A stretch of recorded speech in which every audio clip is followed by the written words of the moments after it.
Mr. Zuleeg, what a pleasure to see you in Beijing. Thank you very much. China-Europe relations are always a focus of your research. So is the center that you are heading. So how would you describe this relationship right now if I could ask you for some keywords?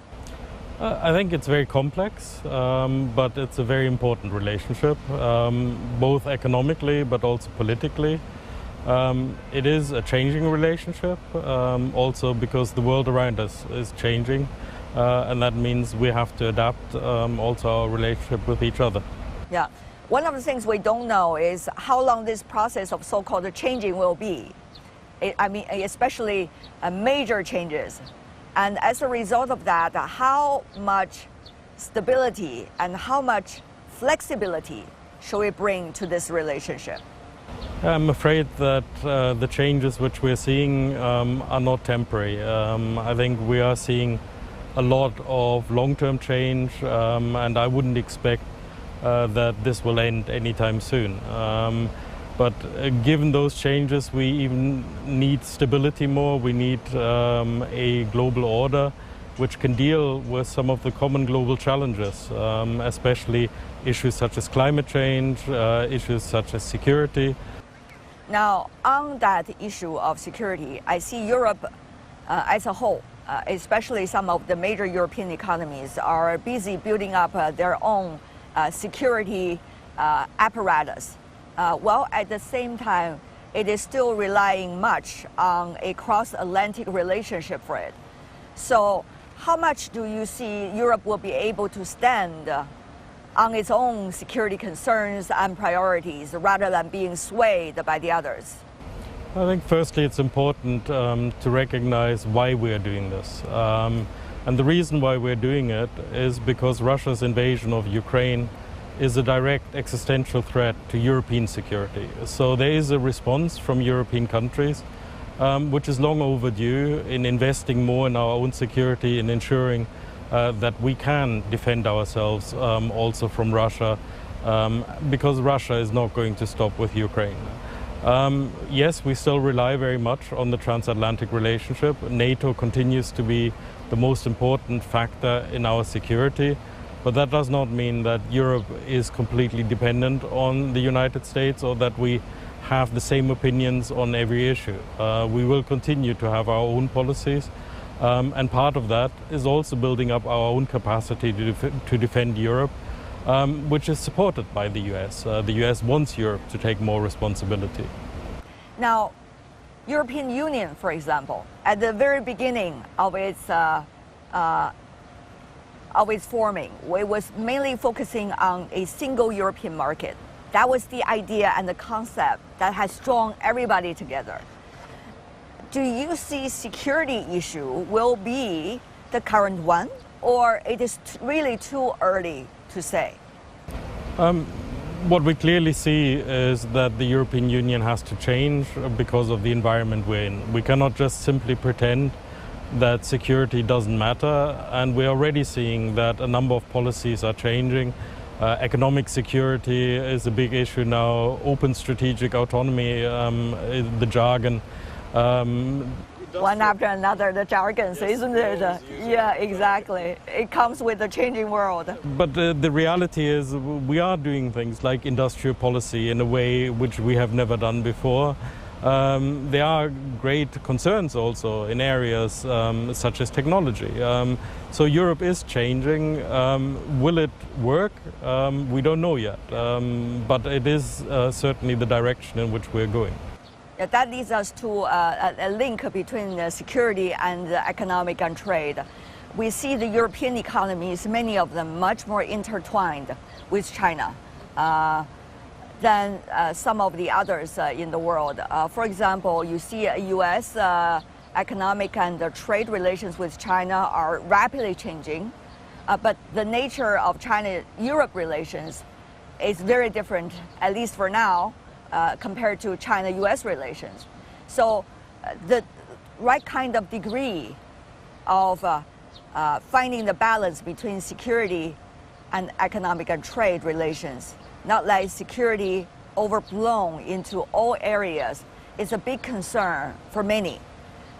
how do you see Europe is doing so far? What are some of the advice from you for the policymakers, both national policymakers and the EU policymakers? It's inevitable that we have this mixture of geoeconomics and geopolitics. And that clearly means that we will also interfere much more in trade than we have in the past. But for Europe, open trade remains incredibly important. Europe is an open trading continent. It is also committed to having a global system of multilateralism which works for all countries. So Europe has to get this balance.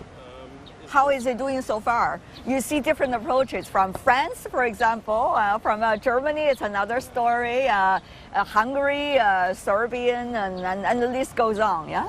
I think there clearly will be differences. Europe is, the European Union is different nations which have come together. But actually, the majority, the vast majority, agree on the general direction. And the general direction is, yes, committed to open trade, committed to multilateralism, but at the same time ensuring security. Now, I'm not saying that we always get that right, and I think part of that is also about the communication with partners about what we are doing and why we are doing it. But I think it's also important to recognize that there are real concerns behind that. And it's not only about security. It's also about issues such as climate change, for example, where often the measures which are taken by Europe are interpreted as protectionism, whereas they are very much intended to achieve global common goals. Something about filling the stones while crossing the river, which to me, it means that you understand the realities as you go without taking extreme measures, while coming up with things that might work, if not, can be readjusted. So my question really is related to earlier question is, did we go too far, too fast, without looking in details the sophistication of the problems or of the concerns of the issues, and ignoring much rather than understanding the already existing, hard to build trust and interdependence on one another? The problem, I think, is that the river we're crossing is looking very dangerous. It's very fast water, and it's very hard to actually know what the rocks... Are we stirring the water even more and make it faster? It might be, but I think there's also a reality that we have to react to the challenges which we are facing. Yes, it is true that often a gradual approach, a careful approach is better, but then we also face some issues where that is not going to work. When it comes to climate change, for example, we are going to have to be much more decisive. We are going to have to move much faster than we are moving now if we want to achieve common goals. So again, I think it depends very much on the issue we are looking at. We see there is discussions about what is the right proportion of exports from China. But the reality is China's EVs has not necessarily becoming the majority, whether it's in the US market or in the European market.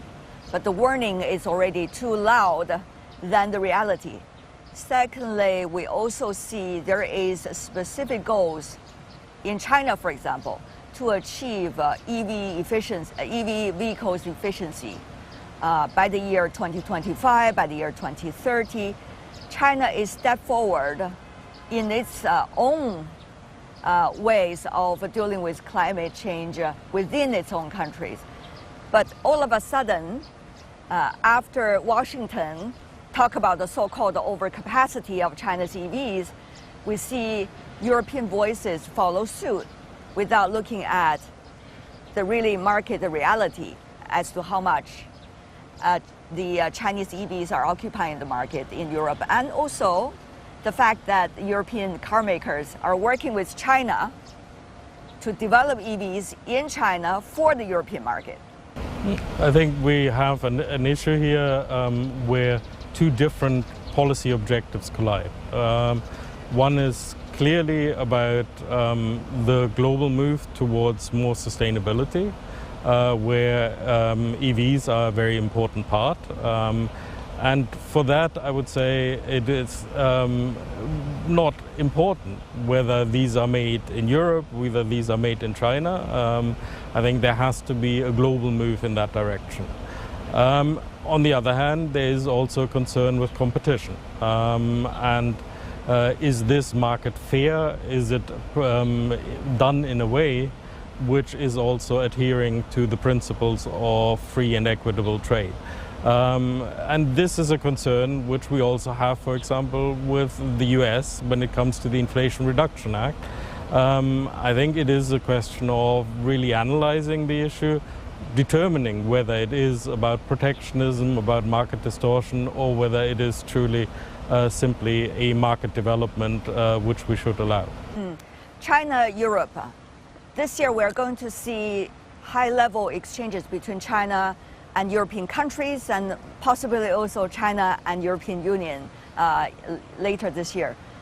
How do you see these kinds of visits and high-level exchanges might be able to increase the quality of communications between two sides? High-level visits are very important. There has to be dialogue, but I think it's also very important that we have these kind of exchanges as the high-level symposium of think tanks, which I'm taking part in. Increasing the dialogue at all levels, I think, is the only way we can achieve a better relationship and working constructively through the issues which we have. What a pleasure seeing you. Hope you have a great time here in China. Thank you very much. Thank you so much. Nice to talk to you.